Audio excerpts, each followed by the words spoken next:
Selamat datang dalam ibadah Minggu Forsi, Christ Centered Christian Community Church, Melbourne. Forsi, gereja yang hidup bagi Kristus dan bagi dunia.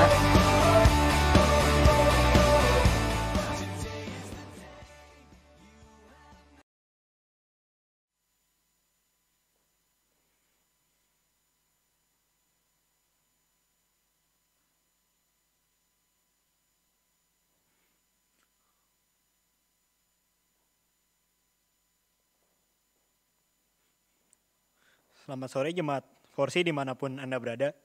Bersyukur kita masih dapat melakukan ibadah walaupun kita secara online, bukan dia dengan tatap muka. Bersyukur atas penyertaan Tuhan yang selama seminggu ke belakang. Mari kita mulai kebaktian kita pada hari ini dengan kita sembah nama Tuhan, kita tinggikan nama Tuhan. Karena Tuhanlah yang terindah, Kau yang terindah.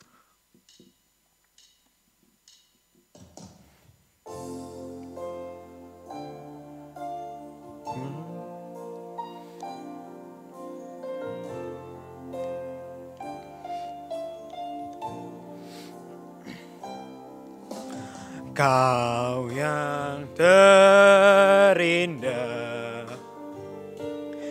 di dalam hidup ini, tiada Allah Tuhan yang seperti Engkau, besar perkasa penuh kemuliaan.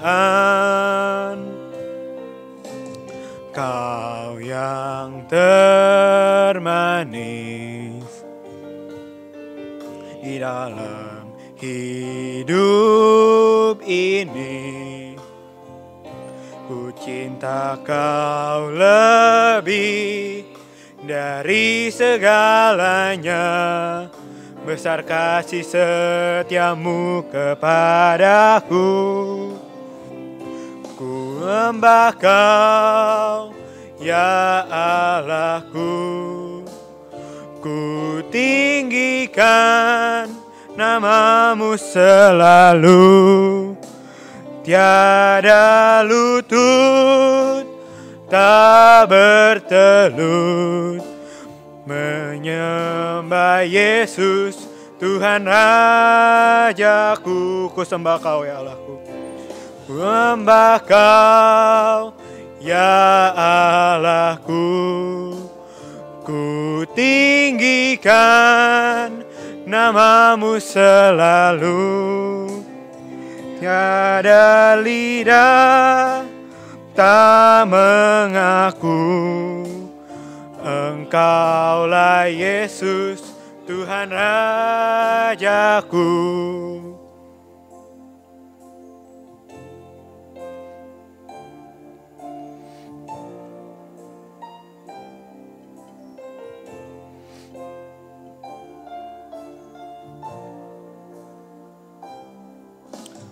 Kau yang terindah di dalam hidup ini, tiada Allah Tuhan yang seperti Engkau, besar perkasa penuh kemuliaan. Kau yang termanis di dalam hidup ini, ku cinta Kau lebih dari segalanya, besar kasih setiamu kepadaku.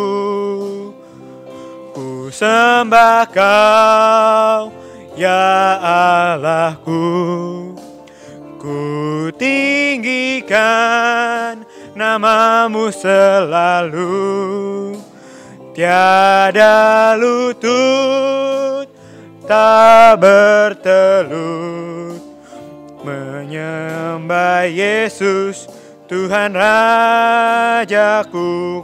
Ku sembah Kau, ya Allah, sembah Kau, ya Allahku, Ku tinggikan namamu selalu, tiada lidah kan mengaku Engkaulah Yesus, Tuhan Rajaku. Ku sembah Kau, ya Allahku. Ku tinggikan namamu selalu, tiada lutut tak bertelut menyembah Yesus, Tuhan Rajaku. Ku sembah Kau, ku sembah Kau, ya Allahku. Ku tinggikan namamu selalu, tiada lidah kan mengaku Engkaulah Yesus, Tuhan Rajaku. Kaulah Yesus, Tuhan Rajaku. Kaulah Yesus, Tuhan Rajaku.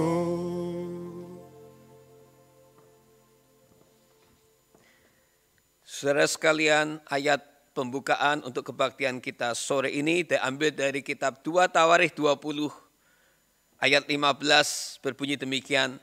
Camkanlah hai seluruh Yehuda dan penduduk Yerusalem dan tuanku Raja Yosafat, beginilah firman Tuhan kepadamu. Janganlah kamu takut dan terkejut karena laskar yang besar ini, sebab bukan kamu yang akan berperang, melainkan Allah.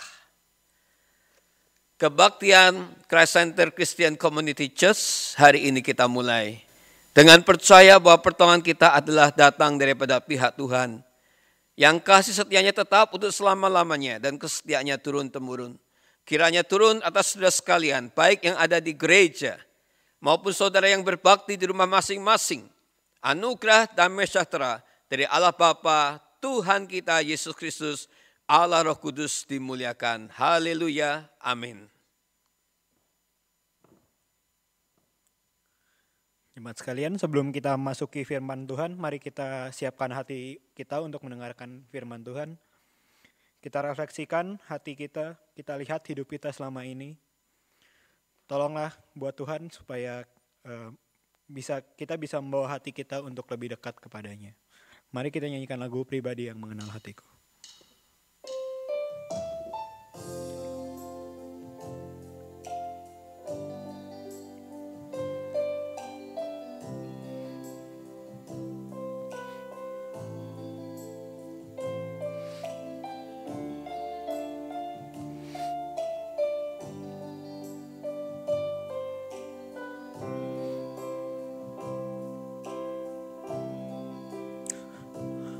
Bertiru sayang haus, rindu aliran sungaimu.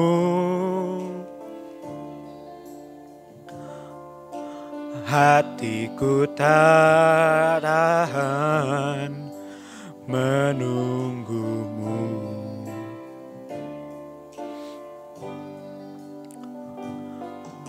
Bagai tanah gersang menanti datangnya hujan, begitu pun jiwaku, Tuhan. Hanya Engkau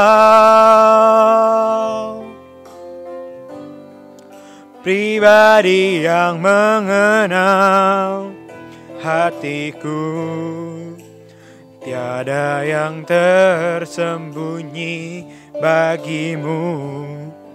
Seluruh isi hatiku Kau tahu, dan bawaku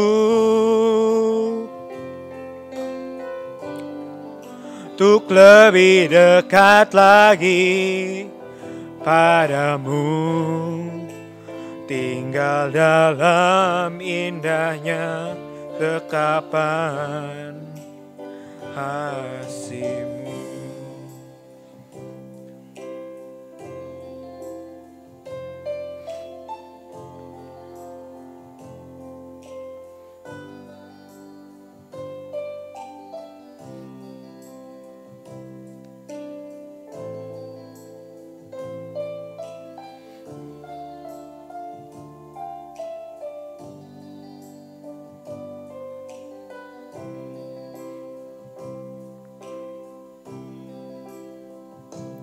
Bertiru sayang haus, rindu aliran sungai-Mu.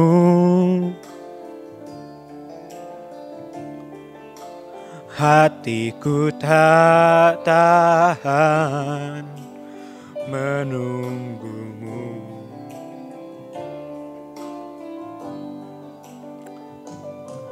Bagai tanah gersang menanti datangnya hujan, begitupun jiwaku, Tuhan. Hanya Engkau Tuhan, pribadi yang mengenal hatiku. Tiada yang tersembunyi bagi-Mu. Seluruh isi hatiku Kau tahu, dan bawaku untuk lebih dekat lagi padamu, tinggal dalam indahnya dekapan kasih-Mu. Hanya Engkau Tuhan, hanya Engkau, pribadi yang mengenal hatiku. Tiada yang tersembunyi bagi-Mu. Seluruh isi hatiku Kau tahu, dan bawaku Tuhan, untuk lebih dekat lagi, tinggal dalam indahnya dekapan kasih-Mu. Sekali lagi kornya kita nyanyikan bersama. Hanya Engkau, pribadi yang mengenal hatiku. Tiada yang tersembunyi bagi-Mu. Seluruh isi hatiku Kau tahu, dan bawaku untuk lebih dekat lagi padamu, tinggal dalam indahnya dekapan kasih-Mu.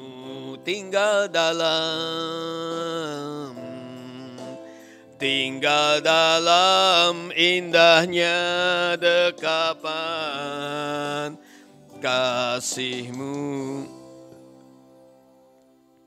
Tuhan Bapa di surga, kami hanya punya satu kerinduan, supaya hidup kami boleh semakin mengerti rahasia Tuhan. Hanya Engkau yang kami rindukan. Kami rindu sekali tinggal dalam dekapan kasih Tuhan. Di tengah dunia yang penuh dengan kesulitan, satu hal yang kami rindukan adalah selalu dekat dengan Tuhan. Karena hanya Engkaulah penghiburan kami. Hanya Engkaulah Juru Selamat kami. Dalam nama Tuhan Yesus kami menyiapkan hati untuk mendengar firman Tuhan. Karena itu kami percaya firman-Mu adalah kebenaran dan kami mau hidup di dalamnya. Di dalam nama Tuhan Yesus kami berdoa. Amin. Ya. Shalom Bapak Ibu sekalian. Saya berharap semua dalam keadaan baik. Hari ini kita mau melanjutkan pembahasan kita dari kitab Kisah Para Rasul. Kitab Kisah Para Rasul pasal yang ke-12. Kitab Kisah Para Rasul pasal yang ke-12.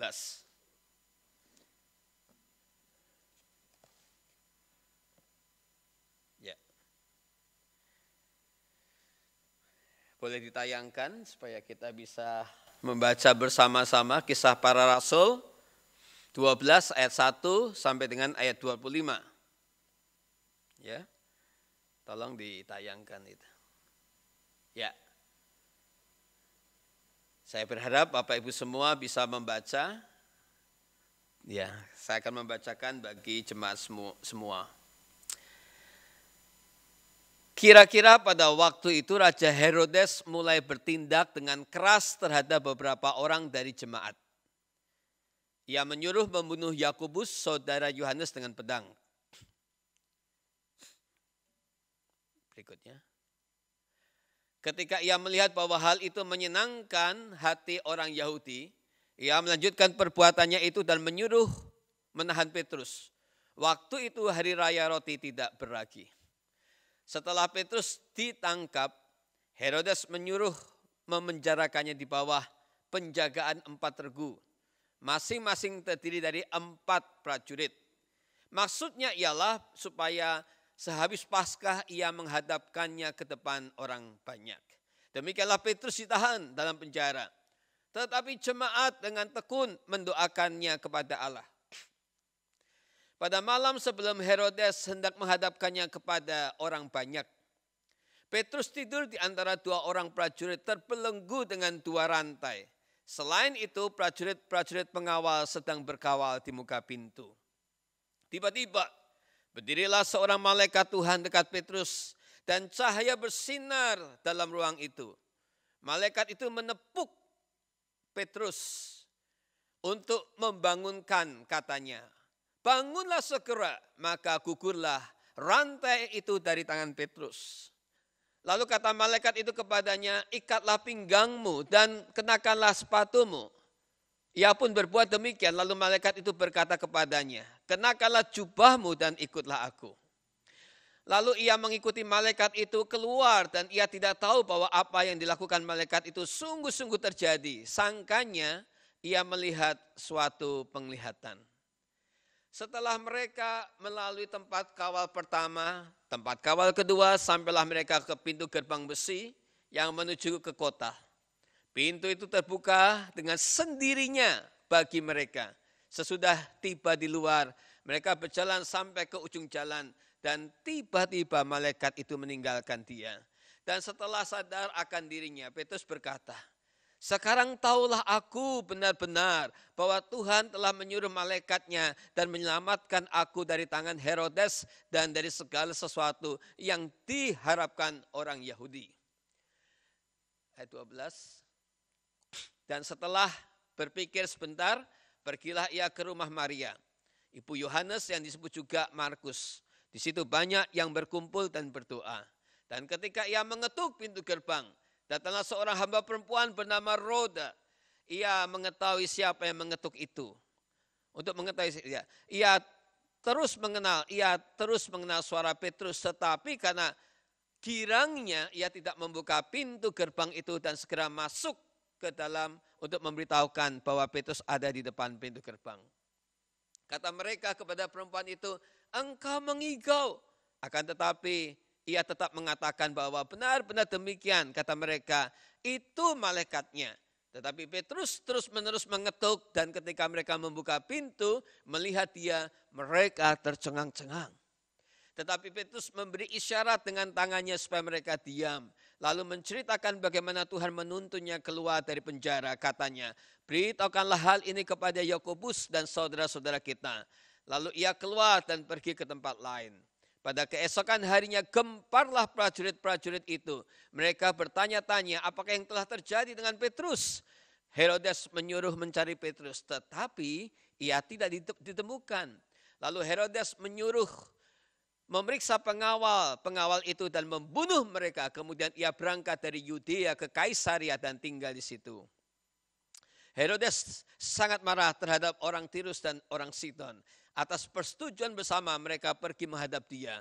Mereka berhasil membujuk Blasius, pegawai istana raja, ke pihak mereka. Lalu mereka memohonkan perdamaian karena negeri mereka beroleh bahan makanan dari wilayah raja. Dan pada suatu hari yang ditentukan, Herodes mengenakan pakaian kerajaan, lalu duduk di atas tahta dan berpidato kepada mereka. Dan rakyatnya bersorak membalasnya. Mereka berseru, ini suara Allah dan bukan suara manusia. Selanjutnya. Dan seketika itu juga ia ditampar malaikat Tuhan karena ia tidak memberi hormat kepada Allah. Ia mati dimakan cacing. Maka firman Tuhan makin tersebar dan makin banyak didengar orang. Saudara, sekian jauh kita membaca firman Tuhan dan saya percaya kita diberkati bukan hanya ketika kita boleh merenungkannya, tetapi juga boleh selalu menyimpan firman Tuhan dalam kehidupan kita hari lepas sehari. Saudara sekalian, tema kita hari ini adalah ketika aku tahu bahwa Tuhan adalah Raja. Ketika aku tahu Jesus is my King. Saudara, hari-hari ini hampir di seluruh negara, seluruh kota, kita harus jujur. Ada beberapa orang yang sangat berperan menentukan kehidupan kita. Mulai dari bagaimana kita hidup, apa yang harus dikenakan, kapan kita harus pulang ke rumah. Ada beberapa orang yang sangat berperan menentukan tanda petik nasib saudara dan saya. Betul tidak? Siapakah mereka-mereka itu? Misalnya, kepala kesehatan dari suatu wilayah, health of minister, minister of health, ya, menteri kesehatan, gubernur, di beberapa negara presiden, di beberapa negara yang lain perdana menteri. Saudara sekalian, tidak terhindarkan bahwa mereka-mereka itulah yang menentukan bagaimana kehidupan kita sehari-hari, bukan? Dan dengan keputusan politik, saudara sekalian, yang mereka miliki, kita bisa-bisa dibuat benar-benar tidak berdaya, tidak bisa berbuat apa-apa, saudara sekalian. Mereka menentukan kapan saudara boleh kerja, kapan saudara tidak boleh kerja, kapan saudara bisa keluar rumah, dan kapan saudara pulang ke rumah. Ini kenyataan. Ada orang-orang tertentu yang menentukan kehidupan kita. Dan ini yang terjadi di dalam Kisah Rasul 12. Inilah yang terjadi di tengah-tengah jemaat mula-mula. Saudara sekalian, pada awalnya para pemimpin jemaat saat itu saudara sekalian menghadapi tekanan. Orang-orang Kristen menghadapi tekanan, menghadapi kekejaman dari para pemimpin Yudaisme, agama Yahudi. Nah, itu kisah dalam Kisah pasal 7, saudara sekalian. Bagaimana kita menyaksikan, saudara sekalian, Stefanus, salah satu pemimpin gereja pada waktu itu, menghadapi aniaya dari para pemimpin agama Yudais. Nah, sekarang saudara sekalian ternyata ancaman mereka belum berhenti. Sekarang mereka menghadapi ancaman yang berbeda, berasal dari orang-orang Romawi. Yaitu berasal dari Herodes Agripa I. Nah, Herodes yang dimaksudkan di sini adalah Herodes Agripa I. Saudara, dia mengejar-ngejar pemimpin jemaat, bahkan membunuh Yakobus, saudara Yohanes. Saudara ingat satu kali ada seorang ibu yang membawa 2 orang anak datang kepada Yesus dan minta ada posisi buat kedua anaknya. Dan 2 anak itu adalah Yakobus dan Yohanes. Nah, saudara sekalian, Yakobus sudah dibunuh oleh mereka. Herodes melakukan itu supaya dia populer dan diterima oleh orang-orang Yudais, pemimpin Yudaisme. Saudara, siapakah Herodes? Sedikit kita berhenti mempelajari tentang Herodes. Saudara, dia adalah anak dari Herodes Aristobulus yang mati karena dibunuh oleh Herodes Agung. Herodes Agung itulah yang mengeluarkan dekret untuk membunuh anak-anak di bawah usia 2 tahun di Yerusalem. Saudara ingat pada waktu Yesus lahir, kemudian mereka harus lari ke Mesir karena pada waktu itu ada dekret dari Herodes Agung untuk membunuh anak-anak di bawah usia 2 tahun, sehingga akhirnya Maria dan Yusuf membawa Yesus pergi ke Mesir.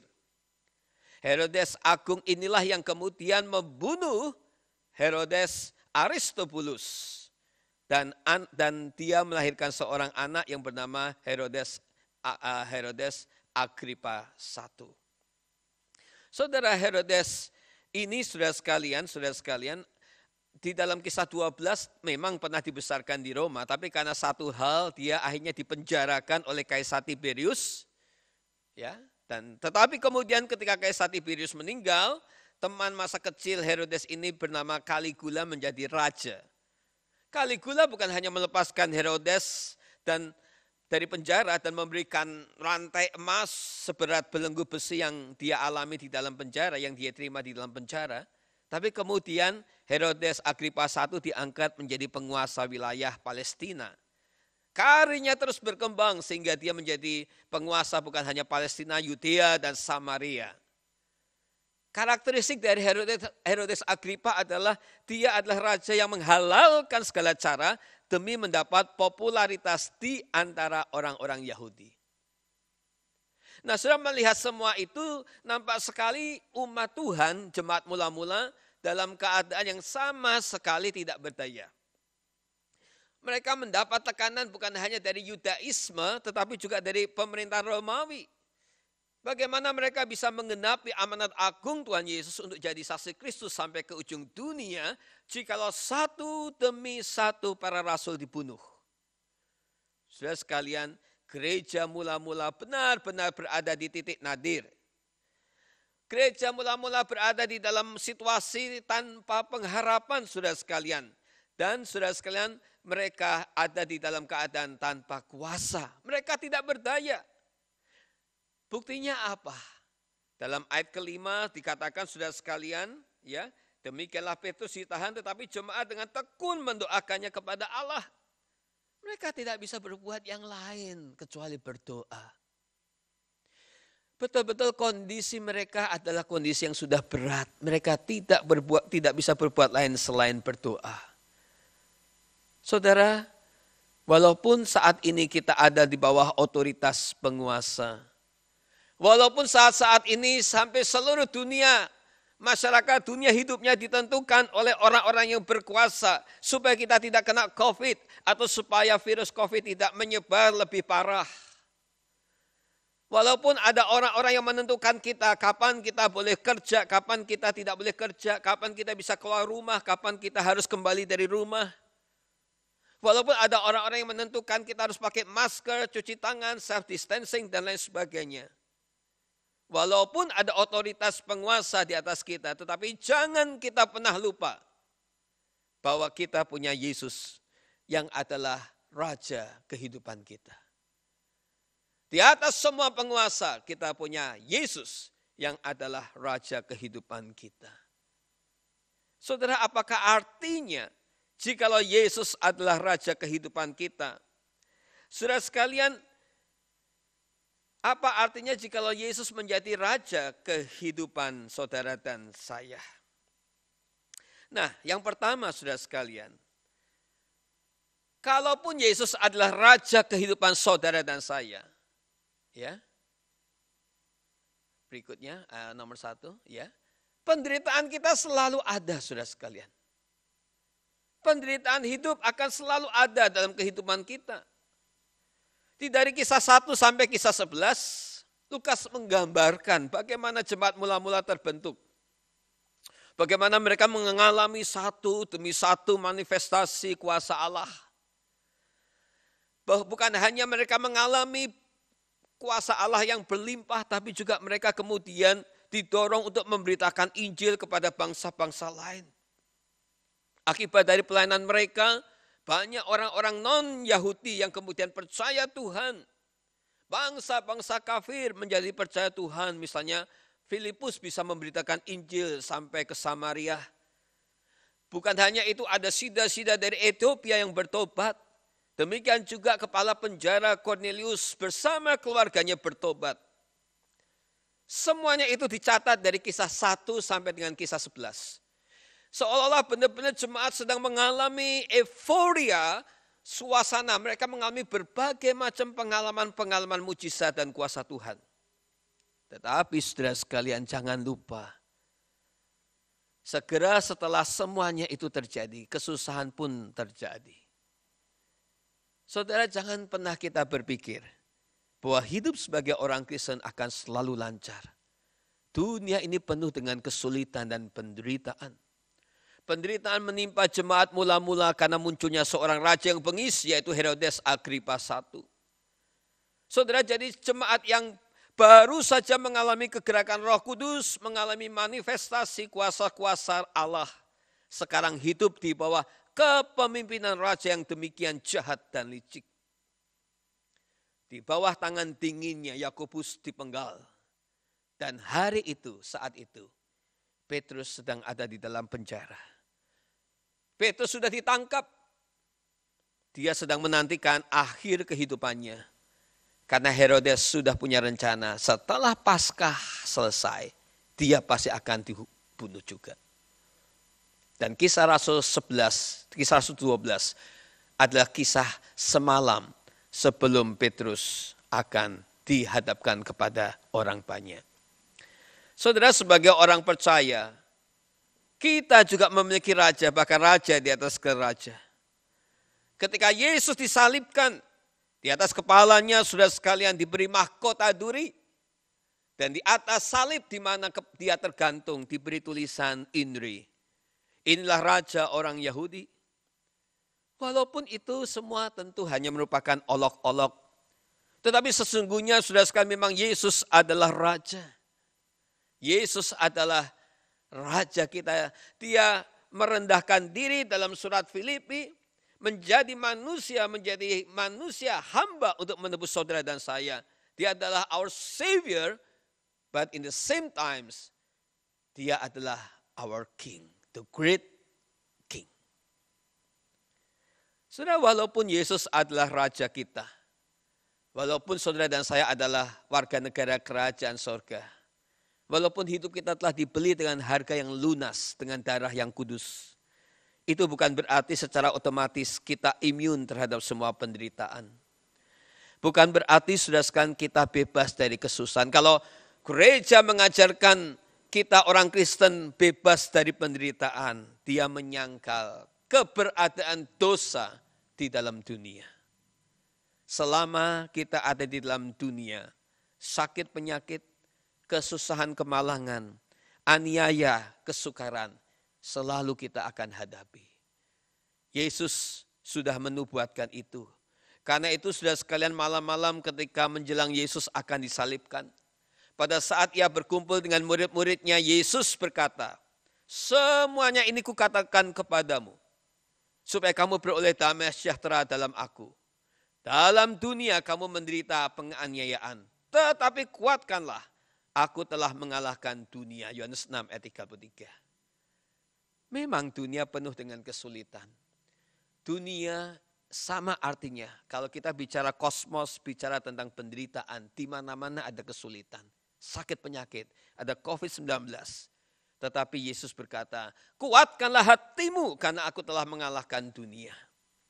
Jadi walaupun Yesus adalah raja hidup saudara, tetapi selama kita ada di dalam dunia, kesulitan penderitaan tetap kita alami.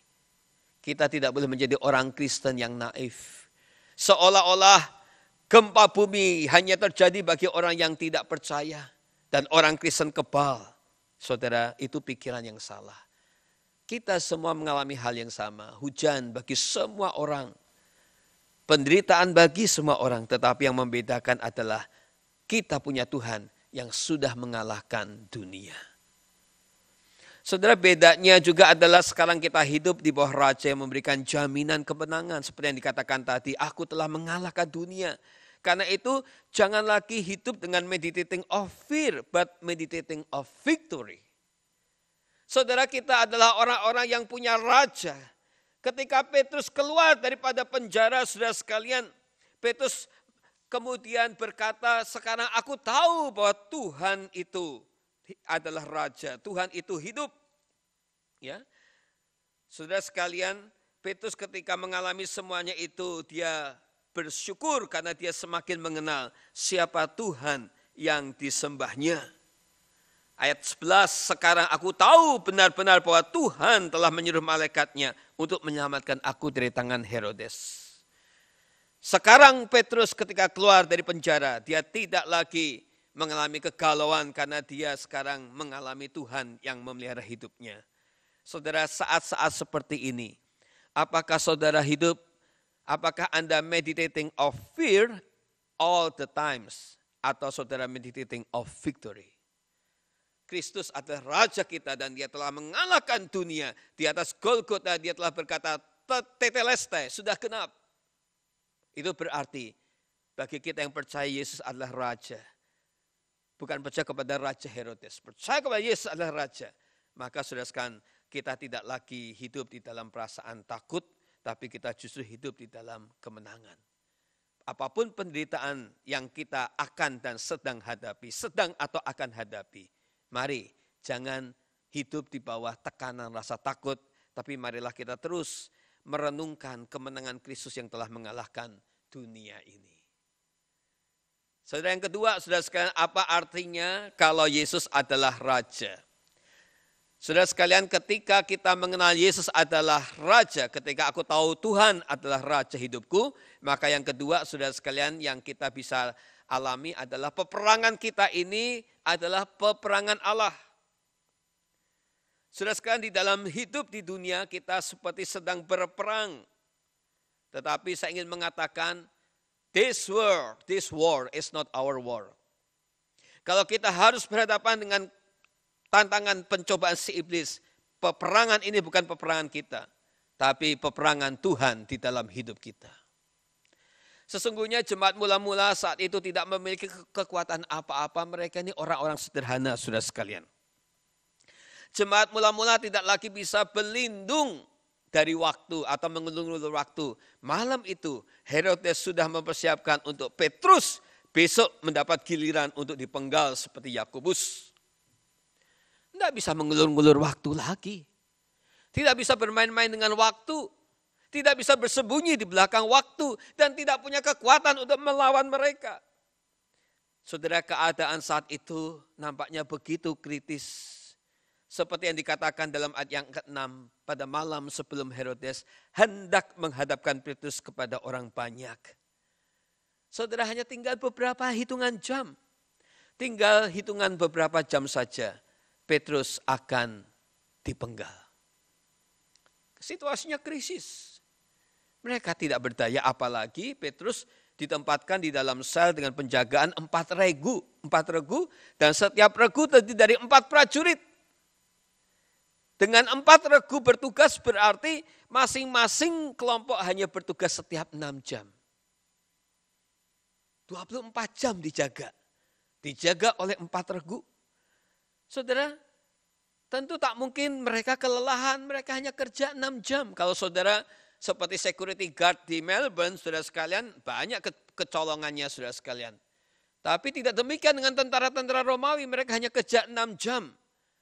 Dan resikonya adalah kalau orang yang mereka jaga itu lari, mereka yang akan dibunuh. Tidak mungkin mereka bermain-main. Bagaimana Petrus atau bagaimana murid-murid yang lain dapat membebaskan Petrus jikalau dia dijaga selama 24 jam penuh. Apalagi secara sengaja tangan Petrus dibelenggu dengan 2 tangan prajurit lainnya. Saudara, melihat keadaan seperti itu, maka sangat besar kemungkinan semua murid-murid dan rasul-rasul juga tidak punya harapan banyak. Pasti mereka tidak bisa berharap banyak. Saudara, dengan melihat kondisi Petrus seperti itu, sekalipun malam itu mereka berdoa, saya menduga mereka tidak mengharap hal yang aneh-aneh. Sekalipun malam itu mereka berdoa, mungkin mereka juga hanya bisa berdoa, melakukan doa penyerahan. Mungkin mereka tidak berpikir mengharap sesuatu yang hebat. Tentara berjaga 24 jam, 4 regu, dan tangan kiri kanannya Petrus dibelenggu dengan dua tentara yang lain. Saudara, kalau mereka tidak berharap, kalau mereka lupa, bisa saja mereka lupa akan kisah-kisah ajaib Tuhan yang pernah terjadi di zaman sebelumnya. Saudara sekalian, mungkin mereka lupa akan kisah-kisah ajaib Tuhan tentang bagaimana bala tentara sorgawi datang memberitakan kelahiran Yesus di atas segala raja di atas segala raja kepada para gembala. Di dalam Lukas 2 ayat 13, ketika malaikat berkata hari ini telah lahir bagimu juru selamat, maka dikatakan sejumlah besar bala tentara sorgawi datang. Dalam hal ini bisa saja mereka lupa, saudara sekalian. Kalau manusia lupa, Raja kita tidak pernah lupa. Maka Yesus mengirim malaikat datang. Dan perhatikan ayat yang ke-7, saudara sekalian. Malaikat itu menepuk Petrus. Ya. Dalam ayat yang ke-7, saudara sekalian, di sana dikatakan malaikat itu menepuk. Ya, menepuk. Dalam ayat 7, saya bacakan di sana dikatakan. Ya. Malaikat itu menepuk Petrus untuk membangunkannya, katanya, bangunlah segera. Saudara sekalian, saya percaya walaupun awalnya Petrus mungkin ragu-ragu, tapi ketika dia melihat belenggu itu putus, dan ketika dia melihat para penjaga itu sama sekali tidak melihat, maka mulailah dia keluar mengikuti malaikat itu. Saudara sekalian, pada waktu dia mulai berjalan dari pintu kawal pertama, pintu kawal kedua, sampai akhirnya dia di luar penjara, saudara sekalian. Dia merasa heran sekali bagaimana semuanya itu bisa terjadi. Petrus kembali berjumpa dengan kuasa kemenangan raja di atas raja, yaitu Yesus Kristus yang telah mengalahkan kerajaan iblis dan maut. Dan sekarang saudara sekalian, kuasa itu melepaskan dirinya. Itulah sebenarnya saudara sekalian kuasa, kekuatan sejati dari gereja Tuhan. Ada mujizat, gereja Tuhan menjadi kuat karena ada kuasa mujizat Tuhan. Gereja tidak kuat hanya sekedar karena kita punya beberapa orang hebat. Tetapi gereja menjadi kuat karena ada kuasa, ada manifestasi kuasa kemuliaan Tuhan. Saudara, tidak peduli seberapa beratnya perjuangan hidup yang sedang kita hadapi. Allah akan mengirim malaikat-malaikatnya untuk menjaga kita. Dan dia akan memberikan kemenangan itu pada waktunya. Saudara dan saya memiliki malaikat-malaikat yang bisa diutus setiap saat untuk menjaga dan memelihara kita. Sebagaimana Yesus ketika iblis menggoda Yesus, maka iblis berkata, kalau kamu jatuhkan dirimu ke bawah ini dari bumbungan bait Allah, masakan malaikat-malaikat tidak dengan cepat menahan kamu supaya kakimu tidak terantuk oleh batu. Saudara sekalian, Allah juga mengirim malaikat-malaikat untuk menjaga kita, supaya kita ketika jatuh tidak tergeletak. Saudara, dalam Ibrani 1 ayat 13 slide berikutnya saya bacakan kepada saudara. Dan kepada siapakah di antara malaikat itu pernah ia berkata, duduklah di sebelah kananku sampai kubuat musuh-musuhmu menjadi tumpuan kakimu. Bukankah mereka semua adalah roh-roh? Ingat, malaikat-malaikat adalah roh-roh yang melayani, yang diutus untuk melayani mereka yang harus memperoleh keselamatan. Saudara, lebih tinggi daripada malaikat. Malaikat diutus untuk menjaga kita, menjaga orang-orang yang seharusnya memperoleh keselamatan, saudara dan saya.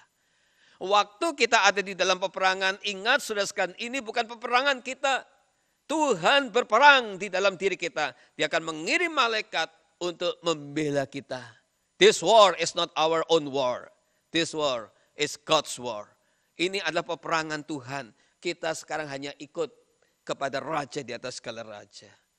Jangan terus hidup di dalam perasaan ketakutan. Walaupun situasi COVID begitu besar, tetap percaya ini peperangan, bukan peperangan kita. Ada Tuhan di dalam kita. Tugas kita hanyalah ikut komando kita yang tertinggi, yaitu Yesus, Raja di atas segala raja. Saudara sekalian, satu kali Yosafat pada waktu umur 35, dia diangkat menjadi raja. Dalam usia 35 tahun dia diangkat menjadi raja Israel. Nah saudara sekalian, pada satu kali ketika itu ada Bani Amon, Bani Moab yang datang berperang untuk melawan Yosafat. Mereka berperang bersama dengan pasukan Meunim. Mereka mau melawan orang-orang Israel. Saudara, ketika orang datang memberitahukan kepada Yosafat, mereka berkata, Yosafat, satu laskar yang besar datang dari seberang laut Asin dan dari Edom menyerang tuanku. Sekarang mereka di Haseson Tamar, yakni di En-Gedi. Saudara, pada waktu Yosafat mendengar 3 negara bersatu melawan Israel, Yosafat menjadi takut, saudara sekalian. Iya, tetapi indahnya adalah pada waktu dia merasa takut, dikatakan dalam ayat yang ketiga, Yosafat menjadi takut, lalu ia mengambil keputusan untuk mencari Tuhan. Dan ia menyerukan kepada seluruh orang Yehuda untuk berpuasa. Dan seluruh orang Yehuda berpuasa dan berdoa. Sudah sekalian, kekuatan Israel tidak seberapa. Tapi lalu Tuhan berbicara kepada Nabi Yeskiel. Nabi Yeskiel berkata begini, camkanlah hai seluruh Yehuda dan penduduk Yerusalem dan tuanku Raja Yosafat. Beginilah firman Tuhan kepadamu, janganlah kamu takut dan terkejut karena laskar yang besar itu. Sebab bukan kamu yang akan berperang, melainkan Allah. Saudara sekalian, pada waktu saudara menghadapi kesusahan hidup, sekolah yang tidak lancar, tidak dapat pekerjaan, saudara menghadapi pencobaan dari orang-orang yang ingin mencelakakan saudara, saudara menghadapi masalah sakit penyakit, saudara ingat, ini peperangan bukan peperangan kita. Tapi Tuhan berperang untuk membela kita, menjaga kita, supaya kita jangan sampai jatuh tergeletak. Karena Tuhan mengirim malaikat-malaikat untuk menjaga kita. Ingat seperti yang dikatakan Yosafat kepada Yeskiel kepada Yosafat. Yaitu sebab bukan kamu yang berperang, melainkan Allah. Nah, kalau Yesus adalah Raja kita, izinkan dia berperang. Kita ikut dia, taat setia kepada dia, percaya kepada dia. Dan yang ketiga, kalau kita tahu Yesus adalah Raja, maka persenjataan kita bukan persenjataan duniawi. Persenjataan kita anak-anak Tuhan adalah doa. Doa. Saudara, ketika kita melihat jemaat mula-mula saat itu berdoa, banyak yang ngomong begini, ya udah kejepit. Mereka berdoa. Mereka udah kejepit, jadi ya mereka hanya bisa berdoa. Tetapi saudara sekalian, mereka ini berdoa dengan sungguh-sungguh luar biasa. Dalam ayat kelima dikatakan mereka berdoa dengan tekun. Kata tekun dalam bahasa Yunani berarti berdoa dengan sangat berbeban. Berdoa dengan penuh kesedihan. Sering kalau kita ketemu teman, doain ya, saya lagi cari pekerjaan. Saya baru saja kehilangan pekerjaan karena COVID-19. Biasanya kita berkata, ya nanti kita doakan. Mungkin kita ngomong itu saudara sekalian, tetapi belum tentu kita berdoa dengan penuh beban. Karena apa? Yang kehilangan pekerjaan dia, kita mungkin masih punya pekerjaan saudara sekalian. Jadi bisa saja kita tidak berdoa dengan penuh beban, penuh kesungguhan, penuh kesedihan. Saudara, minggu lalu saya baru cerita mantan murid sekolah minggu pada waktu saya melayani di Jatinegara. Saudara, memang saya tidak dekat dengan anak itu karena waktu itu anak itu masih kecil sekali. Tapi baru saja kemarin suaminya meninggal dunia. Dan hari ini atau kemarin anaknya atau cucu dari majelis yang saya kenal itu merayakan ulang tahun yang ke-7. Saudara sekalian, pada waktu kita menuliskan kesan dan pesan happy birthday, aku doakan. Saudara, mungkin itu sebuah tulisan, tapi betulkah kita menyampaikan itu dengan beban, dengan penuh kesedihan. Tapi berbeda dengan jemaat mula-mula, mereka berdoa dengan sangat berbeban, berdoa penuh kesedihan. Bisa diumpamakan jikalau kita mengetahui bahwa besok teman baik kita akan dihukum mati. Kira-kira saudara berdoa bagaimana? Seandainya teman saudara besok menghadapi hukuman mati, apa yang kita bisa doakan? Pasti saudara dan saya akan berdoa dengan penuh kesungguhan, penuh beban dan kesedihan, bukan? Saudara, jikalau kita tidak mengalami kuasa raja kita tidak mengalami di gereja kita, saudara sekalian, kuasa raja yang hidup, yaitu kuasa Yesus. Mungkin disebabkan karena kita tidak berdoa sebagaimana jemaat mula-mula berdoa. Di dalam surat Yakobus dikatakan, kamu mengingini sesuatu, tetapi kamu tidak memperolehnya. Lalu kamu membunuh, kamu iri hati. Tetapi kamu tidak mencapai tujuanmu. Lalu kamu bertengkar, dan kamu berkelahi. Kamu tidak memperoleh apa-apa, karena kamu tidak berdoa. Yakobus 4 ayat 2. Allah dapat melakukan banyak hal yang ia mau, tetapi banyak hal yang Allah berikan adalah jawaban atas doa-doa orang beriman. Slide berikutnya dikatakan oleh Ray Stedman, seorang pengkhotbah dan penafsir Alkitab. As a result of their intercession, God was free to act in unusual and remarkable ways. Sebagai hasil dari kesungguhan mereka berdoa itu, saudara sekalian, Tuhan dengan sangat bebas, dia bertindak dengan cara-cara yang tidak biasa dan cara-cara yang sangat luar biasa.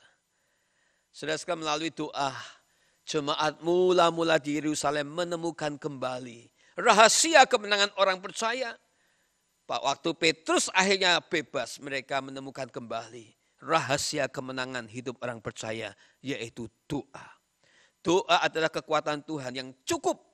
Cukup, itu senjata orang Kristen yang cukup untuk menolong kita menghadapi segala situasi. Saudara sekalian, sangat meneguhkan hati kita jikalau kita tahu bahwa apapun keadaan kita, Allah dapat melepaskan kita sesuai dengan waktu yang Allah tentukan. Dan doa menjadi senjata kita untuk mengikuti gerak kuasa Allah dinyatakan. Saudara, suatu kali ada seorang gadis menelpon pendeta dari gerejanya. Dan pendeta itu akhirnya mengutus associate pastor untuk datang mengunjungi keluarga ini. Saudara, dia datang dan dia tanya apa yang bisa saya lakukan. Lalu si gadis ini berkata, aku perlu doamu untuk ayahku. Pada waktu si pendeta muda ini masuk ke ruang tidur sang ayah, dia menemukan ada kursi kosong di situ. Associate pastor ini bertanya, Pak, mungkin Om sedang menunggu seseorang ya? Kok ada kursi kosong? Lalu kemudian si Om ini berkata, Nak, anak muda, pendeta muda, saya dulu tuh tidak tahu bagaimana berdoa. Saya tidak mengerti bagaimana berdoa. Saya tiap kali mendengar khotbah tentang berdoa, saya tahu itu penting, tapi saya tidak bisa berdoa dengan lama. Saya tidak pernah berdoa dengan serius. Sampai suatu kali ada temanku yang mengajak aku begini, doa itu gampang, sederhana. Loh, bagaimana caranya? Lalu dia bilang begini, doa itu seperti ngomong-ngomong. Kamu taruh satu kursi, lalu kamu ngomong sama kursi itu. Di situ Tuhan ada, kamu bicara dengan kursi kosong itu. Itulah doa. Nah, mulai hari itu ini ada kursi kosong. Si Om ini memang sudah sangat rapuh. Dan akhirnya associate pastor berkata, ya sudah, saya mau pulang Om. Saya bisa berdoa buat Om. Lalu si associate pastor berdoa buat Om ini. Beberapa minggu kemudian si Om ini meninggal dunia. Si gadis ini menelpon pendeta muda itu. Pak, kemarin atau tadi pagi Papa sudah meninggal dunia. Si associate pastor bertanya kepada gadis ini. Apakah dia meninggal dengan tenang? Oh iya Pak, dia meninggal dengan sangat tenang. Pada sore hari saya sempat datang memberi dia makan. Karena dia makan siang terlambat, lalu saya pulang ke kantor sebentar, 1 jam. Sore-sore saya datang lagi dan saya melihat Papa sudah meninggal dunia. Tapi yang menarik waktu Papa meninggal dunia adalah kepalanya itu menyender agak miring mendekati kursi di mana ada di sebelah ranjangnya. Saudara, apa yang terjadi? Sebelum dia tidur, sebelum dia meninggal, dia mungkin berdoa, kepada Bapa yang mengasihi dia, kepada Raja hidupnya. Di kursi yang kosong itu dia berdoa, dan disitulah kemudian Tuhan memanggil dia.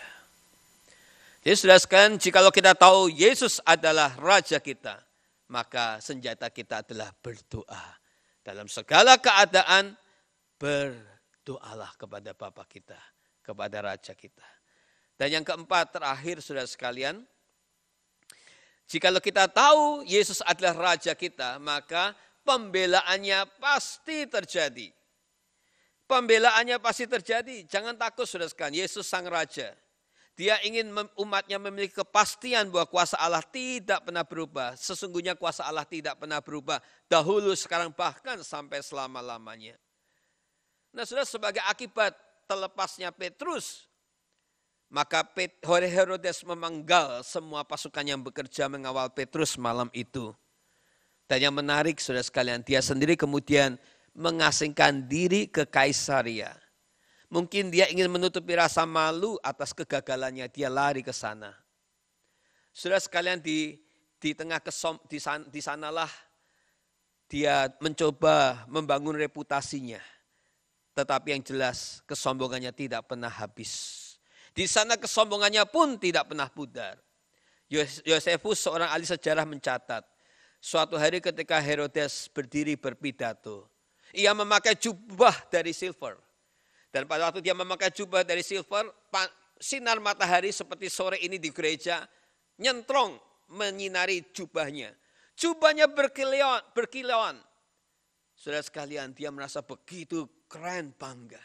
Dan pada waktu dia berpidato, hatinya begitu terangkat ketika orang banyak berkata, ini suara Allah, ini suara Allah, bukan suara manusia. Ayat 22. Saudara sekalian, dia ketika mendapat pujian itu kepalanya besar. Tetapi saudara sekalian, begitu dia sombong, saudara sekalian, ketika dia mendapatkan pujian seperti itu. Perhatikan ayat 22. Ketika dia mendapat pujian itu, apa yang terjadi? Ayat 22 saya bacakan.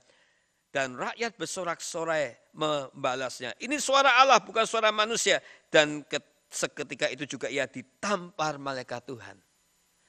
Saudara, kalau saudara nanti mendapatkan ringkasan khotbah saya, ayat 22 kata ditampar ini adalah kata yang sama yang digunakan pada waktu malaikat dalam ayat yang ke-7 menepuk pundak Petrus. Kata yang sama, struck. Artinya adalah bagi Petrus, tepukan malaikat itu tepukan kehidupan. Tapi bagi raja yang sombong, tepukan itu adalah tepukan kematian. Kata yang sama. Malaikat yang sama yang melakukan itu. Tapi hasilnya berbeda. Akhirnya Herodes mati. Ketika malaikat yang sama menepuk dia mati. Bahkan akhirnya dia dimakan oleh cacing-cacing dalam ayat 23. Saudara sekalian, apa yang bisa saya sampaikan? Apa yang bisa kita ingatkan? Beberapa kita perlu diingatkan kembali akan posisi dan kuasa yang kita miliki di dalam Yesus. Nabi Sakaria pernah bernubuat dan digenapi oleh Yesus, kata Nabi Sakaria. Bersorak-soraklah dengan nyaring, hai putri Sion. Bersorak-soraklah, hai putri Yerusalem. Lihatlah rajamu datang kepadamu. Ia adil dan jaya. Ia lemah lembut dan mengendarai seekor keledai. Seekor keledai beban yang muda. Sakaria 9 ayat 9. Beberapa ratus tahun kemudian, nubuatan Sakaria ini digenapi. Yesus datang masuk ke kota Yerusalem dan dia menunggang keledai yang muda. Saudara sekalian, dengan kata lain, Yesus dengan sadar ingin mengatakan kepada kita, dialah raja yang dimaksud. Dialah raja yang adil dan jaya. Dialah raja yang akan membela orang-orang yang lemah.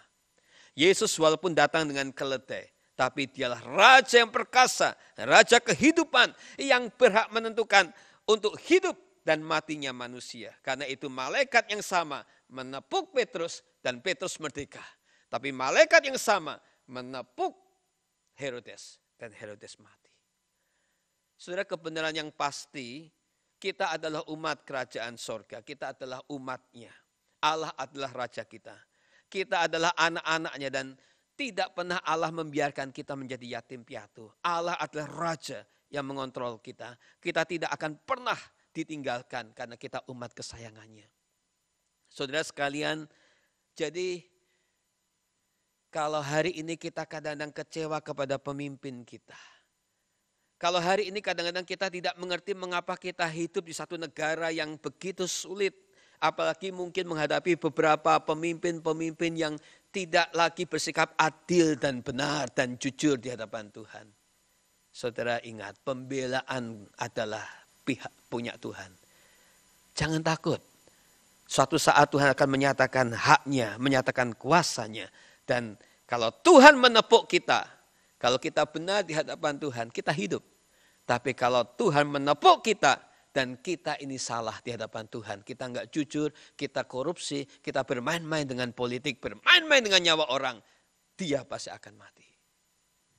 Saudara sekalian, Tuhan adalah Raja kita. Pembelaan kita berasal dari Tuhan. Kita pasti akan dibelanya. Saudara, saya ingin mengakhiri khotbah ini saudara sekalian dengan cerita yang mungkin saudara pernah lihat di YouTube. Suatu kali ada seorang anak kecil yang bolak-balik di depan toko farmasi. Sebentar masuk, sebentar keluar. Dia masuk, dia keluar lagi. Masuk, keluar lagi. Saudara sekalian, akhirnya dia masuk. Dan pada waktu dia keluar, orang berteriak maling, maling. Ternyata dia keluar, saudara sekalian, dia sambil lari. Dia enggak sempat, dia lari. Begitu keluar, tersangkut oleh keset dan dia jatuh, saudara sekalian. Dan pemilik toko obat itu menangkap dia. Menggeledah bajunya dan ditemukan obat-obatan seperti obat batuk dan macam-macam obat Panadol. Saudara sekalian, si pemilik toko berkata, kamu ya kecil-kecil sudah mencuri. Si anak ini berkata, aku sebenarnya tidak ingin mencuri, papaku lagi sakit berat. Aku tidak bisa membawa ke rumah sakit kecuali mencari obat yang mungkin bisa diminum dia untuk meringankan penderitaan dia. Bohong kamu, bawa kantor polisi. Saudara, di sebelah toko obat itu ada penjual bakmi. Ketika lihat anak kecil yang baru berusia 6 tahun, 7 tahun itu sudah diangkat-angkat, mau dipukul, mau dibawa ke polisi. Si bapak penjual mie itu muncul iba dan berkata, stop. Berapa sih yang dia ambil? Aku bayar. Lalu bapak penjual mie ini membayar harga obat-obatan itu. Si pemilik toko berkata, kamu ini memanjakan anak ini. Bapak ini berkata, sudahlah, kalau dia bohong ya itu tanggung jawab dia. Tapi sebelum sebelum anak ini pergi, bapak ini panggil anak yang perempuan, Mi, cepat bikinkan mie. Sudah, dan anak ini dibikinkan 2 mie. Karena dia lihat anak ini gemetar, seolah belum pernah makan, kurus begitu rupa. Dan anak ini pulang membawa obat dan membawa mie. Beberapa tahun kemudian, saudara sekalian, penjual bakmi ini kena serangan jantung. Dan pada waktu dia dalam keadaan kritis, saudara sekalian, dia dibawa ke rumah sakit oleh anak yang perempuan, saudara sekalian. Istrinya sudah tidak ada. Pada waktu dia mau dioperasi, biaya terlalu mahal. Saudara sekalian, anak gadis ini mencoba menjual toko bakmi itu, restoran itu, tapi tidak ada yang bisa beli karena hanya toko yang sederhana, tidak ada yang mau usaha bakmi, saudara sekalian. Dia utang sana, utang sini tidak berhasil. Di dalam kesedihan itu, saudara sekalian, akhirnya dia hanya bisa mengharap ada belas kasihan. Saudara sekalian, dan memang akhirnya operasi harus dijalankan, dia masih harus berpikir bagaimana membayar hutang akibat operasi ayahnya ini. Pada waktu ayahnya sudah keluar dari ruang operasi, anak gadis ini melihat ayahnya dalam keadaan baik tapi masih tertidur. Dia nggak bisa ngerti bagaimana membayar itu. Dan ketika dia tertidur menjaga ayahnya, dia melihat di sebelah ranjang itu ketika dia bangun sebuah kertas. Dia pikir cilaka ini, tagihan nih, cilaka mati ini. Begitu dia buka kertas itu, amplop itu, dia baca isinya. Biaya anestesi 0, biaya nurse 0, biaya kamar 0. Semuanya 0, operasi 0. Saudara sekalian, dia bingung mengapa bisa. Lalu kemudian dia lari ke station nurse, ke ruang nurse, dan dia bertanya, bagaimana saya bisa dibebaskan dari semua ini? Lalu kemudian nurse itu menunjukkan sebuah surat dari sang dokter yang mengoperasi ayahnya. Jangan minta apapun dari anak ini, untuk operasi ayahnya. Karena semuanya sudah dibayar dengan 2 mangkok mie dan sedikit biaya untuk Panadol dan obat-obat yang lain. Ternyata dokter ini adalah anak kecil yang pernah diselamatkan oleh sang tukang bakmi itu. Tapi dia tetap ingat bagaimana tukang bakmi itu membela hidupnya yang hampir dipukul orang mati. Tapi dia akhirnya boleh selamat. Kalau tukang bakmi saja bisa membela anak kecil. Apalagi raja di atas gelar raja. Kadang-kadang kita merasa hidup kita diperlakukan tidak adil. Kita merasa orang memperlakukan kita tidak dengan hormat. Kita merasa kita ingin membalas orang yang berbuat salah kepada kita. Kalau kita tahu Tuhan itu raja, pembelaan kita dari Tuhan sendiri. Tuhan pasti akan melakukan yang terbaik buat saudara dan saya. Dan saudara tidak akan jatuh tergeletak. Tuhan akan mengangkat saudara. Kiranya firman Tuhan hari ini bisa menolong saudara dan saya untuk tidak gentar dan khawatir menghadapi hari-hari ke depan. Kalau kita tahu Tuhan kita raja. Saudara sekalian, maka mari kita belajar. Yang pertama adalah tadi dikatakan, karena kita tahu Tuhan itu raja, maka penderitaan pasti ada. Bukan karena Tuhan raja lalu kita sepertinya imun terhadap penderitaan. Yang kedua, peperangan hidup di dalam hidup ini bukan peperangan kita. Peperangan Allah di dalam kita. Yang ketiga, senjata peperangan kita adalah doa. Hanya doa. Kalau Tuhan itu raja dan kita tahu dia adalah raja, pembelaan kita berasal dari Tuhan. Tuhan pasti membela saudara dan saya. Amin.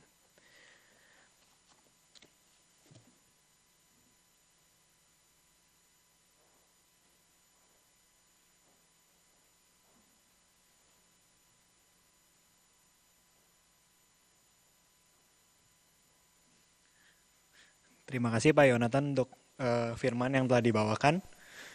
Sekarang tiba saatnya kita untuk memberikan persembahan. Persembahan dapat diberikan melalui transfer ke rekening Forsi yang ada di sini. Jemaat dipersilakan untuk mempersiapkan persembahannya terlebih dahulu.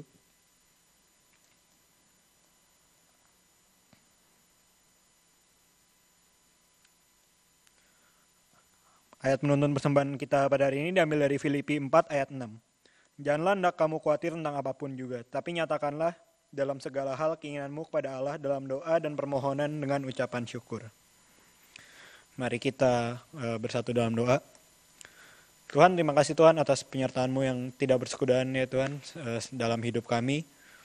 Baru saja kami mendengar firman-Mu ya Tuhan. Semoga firman-Mu dapat kami terima dan juga dapat kami aplikasikan dalam kehidupan kami ya Tuhan. Kami juga baru saja memberikan sedikit dari apa yang kami punya kepadamu. Kami tahu apa yang kami berikan ini tidak sebanding dengan apa yang telah Engkau berikan kepada kami. Tapi tolonglah supaya persembahan yang telah kami berikan dapat digunakan untuk memperoleh kerajaan-Mu di bumi ini ya Tuhan. Selanjutnya kami serahkan kebaktian kami selanjutnya ke dalam tangan-Mu. Dalam nama Yesus kami berdoa. Amin. Sebelum kita mengakhiri kebaktian pada hari ini, mari kita ingat bahwa kita punya Tuhan yang selalu menyertai hidup kita. Di waktu kita senang, di waktu kita susah, Dia selalu menemani kita. Ada satu sobatku.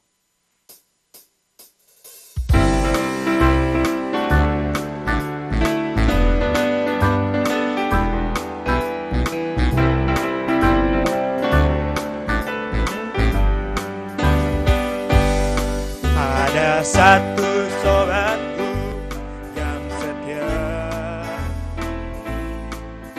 pernah dia tinggalkan diriku di waktu aku susah, waktu ku sendirian. Dia selalu menemani hidupku. Namanya Yesus, namanya Yesus, nama Yesus yang menghibur hatiku. Namanya Yesus, namanya Yesus, namanya Yesus, nama Yesus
Kamis kita ada Bible Study jam 7.30. Kita akan melanjutkan pembahasan tentang The Real Christians dengan topik-topik bahasan ya yang berikutnya. Seluruh jemaat diundang untuk ikut, demikian juga 4G Persekutuan Pemuda setiap Sabtu jam 4.30. Mari kita berdoa. Tuhan Bapa di surga, di akhir ibadah ini kami menaikkan doa bagi seluruh jemaat Tuhan. Kami berdoa bagi orang-orang tua kami, Om Yan dan Tante Yuyun.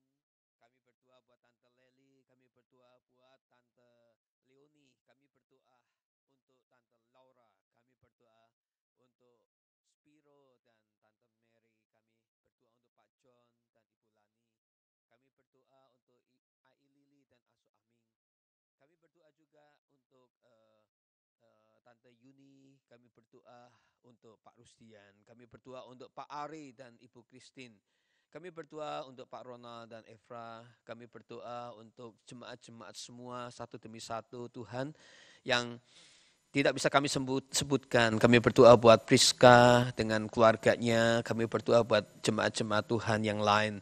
Berkati kami semua dalam arti supaya kami boleh tidak merenungkan rasa takut, tidak hidup di bawah payung rasa takut, tapi biarlah kami boleh yakin Tuhan adalah Raja kami, sehingga karena itu kami seharusnya hidup dengan penuh keberanian, kemenangan dan kepastian iman. Kami tidak mau dikalahkan oleh rasa takut kami Tuhan. Kami mohon Tuhan memberkati kami di tengah-tengah masa ini, Tuhan tolong. Dan kami berdoa kalau mulai nanti malam sudah tidak ada curfew dan restriction mulai diringankan, Tuhan tolong. Supaya kami juga tidak berlaku yang salah. Dan Tuhan juga sekali lagi berkati, tolong government kami untuk bersikap dengan lebih benar. Tuhan tolong supaya masa-masa ini tidak menjadi lama, supaya kami bisa merayakan Natal bersama-sama. Berkati juga saudara-saudara kami yang ada di Indonesia, orang tua pemuda-pemudi yang kami saat ini juga mendengar di Indonesia ada perpanjangan PSBB. Tuhan tolong, Tuhan berkati. Kami yakin sekali banyak pekerjaan yang mungkin akan berkurang. Tuhan tolong supaya jemaat-jemaat yang di Indonesia sekalipun tetap boleh mengalami berkat dan pemeliharaan Tuhan. Terima kasih ya Tuhan, kami serahkan sekali lagi seluruh anak-anak pemuda di gereja kami, berkati mereka. Kami tahu ada dari beberapa mereka yang rindu sekali bisa tinggal di Australia. Tuhan dengarkan kerinduan mereka. Kami tahu Tuhan memang perjuangan kami sulit, tapi peperangan ini bukan peperangan kami. Kami percaya Tuhan pasti punya power untuk menolong kami. Inilah doa dan sembahyang kami serahkan hidup kami. Tuhan berkati sepanjang minggu yang baru. Saudara sekalian, arahkan hatimu kepada Tuhan. Bukalah hati dan terimalah berkat-Nya. Kiranya anugerah kasih yang sempurna dari Allah Bapa, anugerah dan kasih keselamatan dari Yesus Kristus, anugerah dan perlindungan penyertaan abadi dari Allah Roh Kudus, kiranya menyertai saudara semua, baik yang ada di gereja, di Melbourne maupun dimanapun saudara berada di Indonesia. Kiranya menyertai saudara sekarang bahkan sampai selama-lamanya. Sepanjang jalan Tuhan memberkati. Amin. Amin.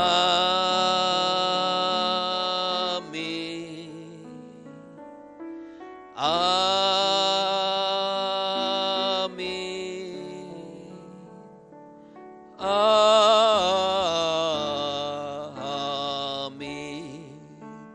Amin.